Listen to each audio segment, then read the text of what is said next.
Have you ever thought to yourself, there's got to be a better way to finish the Solomon bar, to hide these unsightly cut and burn marks? Well, folks, today I'm going to show you a method that I use that works with every Solomon weave that I know of. So stick around and we'll get right to it.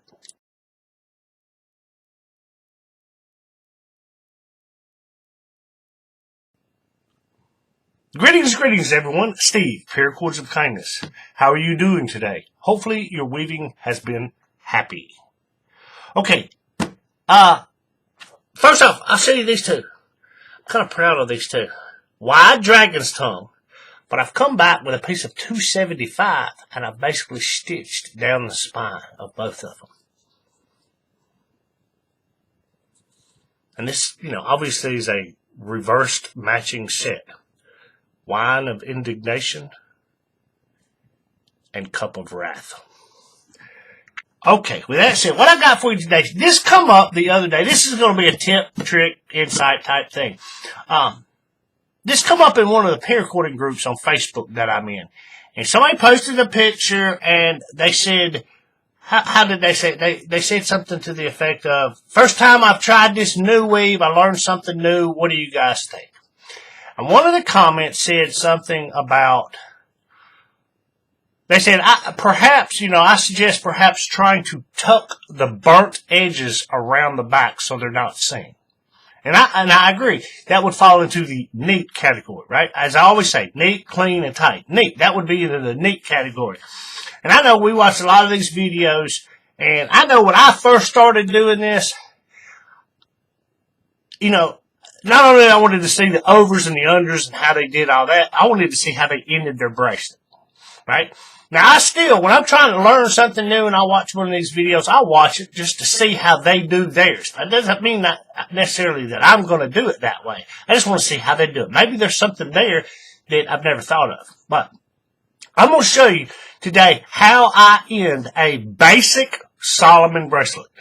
Or any bracelet that's based, the thousands of variations of the Solomon bracelet or the Cobra bracelet, whatever you want to name it. I'm going to show you how I end those. And maybe this will be something, you could use. Like I say, I'll get them on the back, no matter. They're going to be cut and burned on the back side of the bracelet. And like I say, I try to get them all into the same location. That way,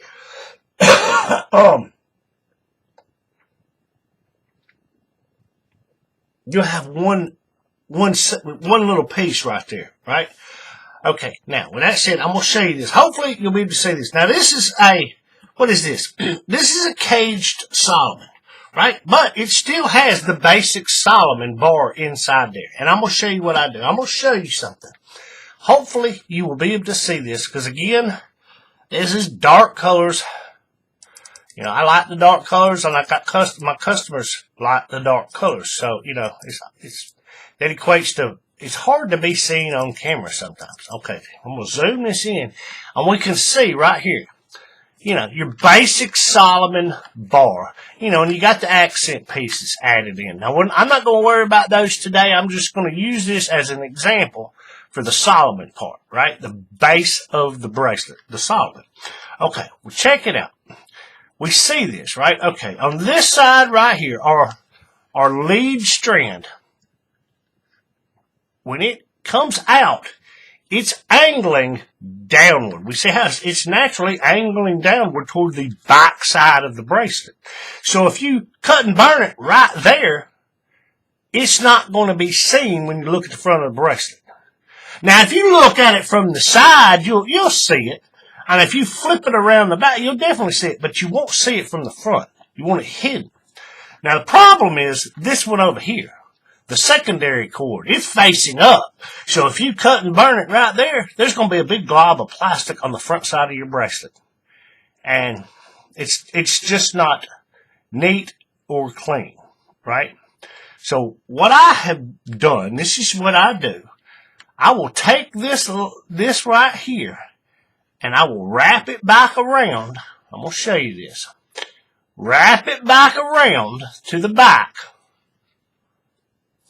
And we see let me get, hang on just a second. Let me get something I can use as a pointer, if you will. We see this one piece that runs right here. That's actually the same cord. It's just going through this little loop, and it comes out right here, right? Well, what I will do is I will take the working end of this cord,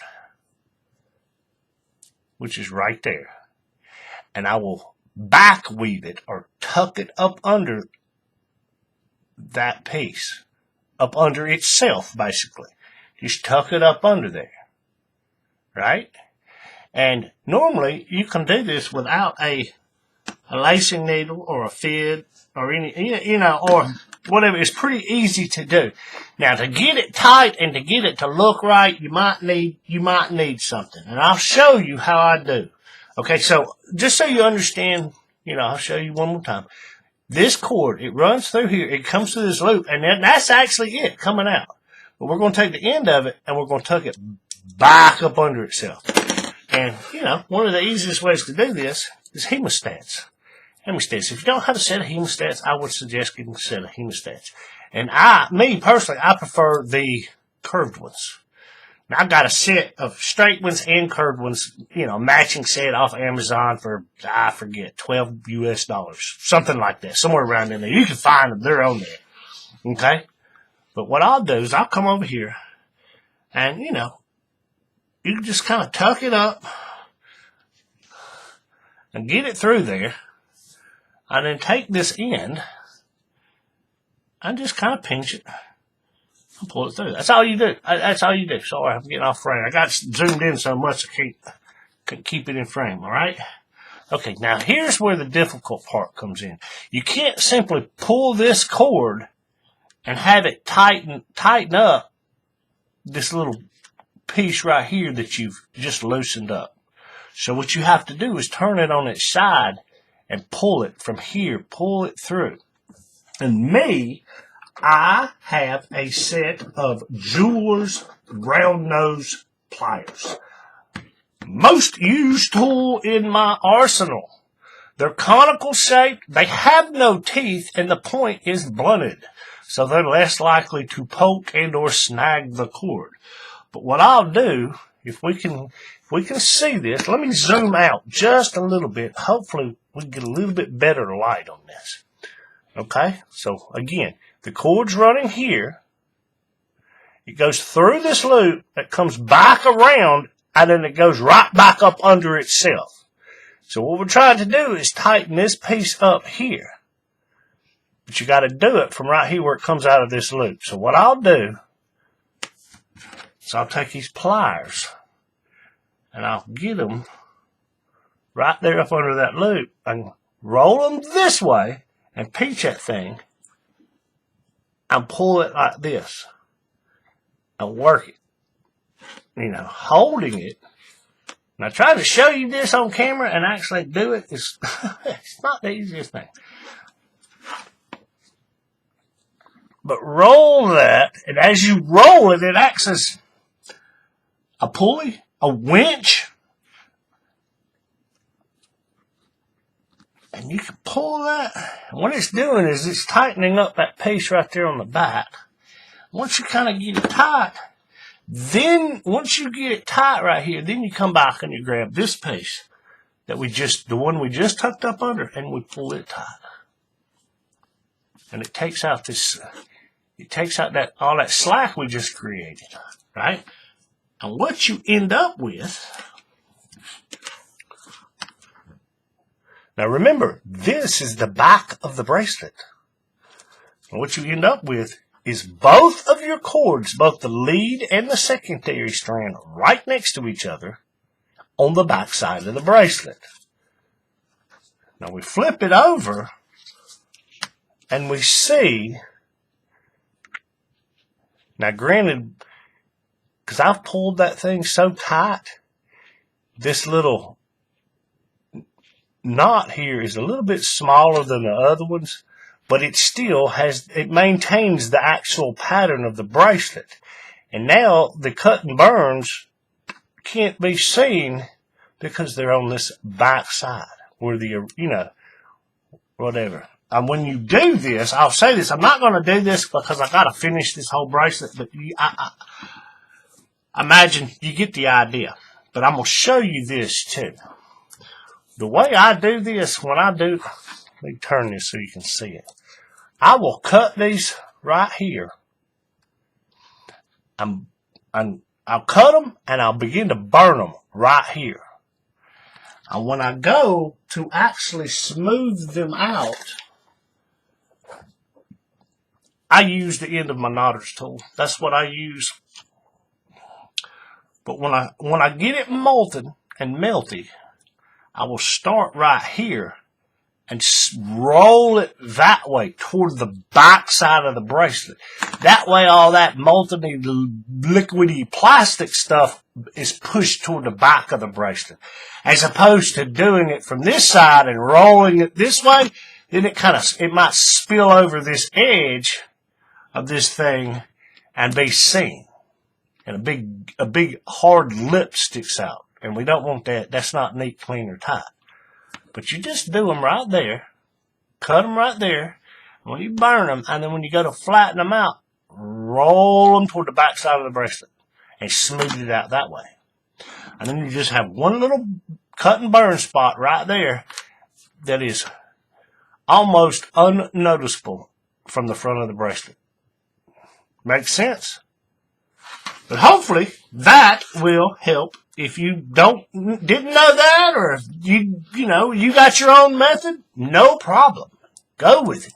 But I know some people, they've never thought about this, and they just go with right there with the cords in. No, we want to, we try to keep our work neat, clean, and tight, so everything looks really well. And that's the way I do it. Take it, leave it, use $2.99 and go buy you a coffee from somewhere with it. But I figured I would share that with some folks because I often see people, who don't put their cut and burns in the back. And it just it doesn't make for a neat, clean, and tight bracelet. And I figured I would share the way I do it. Now, like I say, that's the basic Solomon bar, Cobra bar weave. Now, there's 1,000 variations, and I do it on every one of them. Now, sometimes you got to work with it, like right here. I got 2 more strands I'm going to have to deal with and get around there to that back side, but eventually they're all going to come out right here in this one spot and meet. But anyway, with that said, like I always say, thanks for watching. Give us a like, give us a share, subscribe, click the bell icon. You know the routine. But remember, keep it neat, keep it clean, and keep it tight. And happy weaving, folks.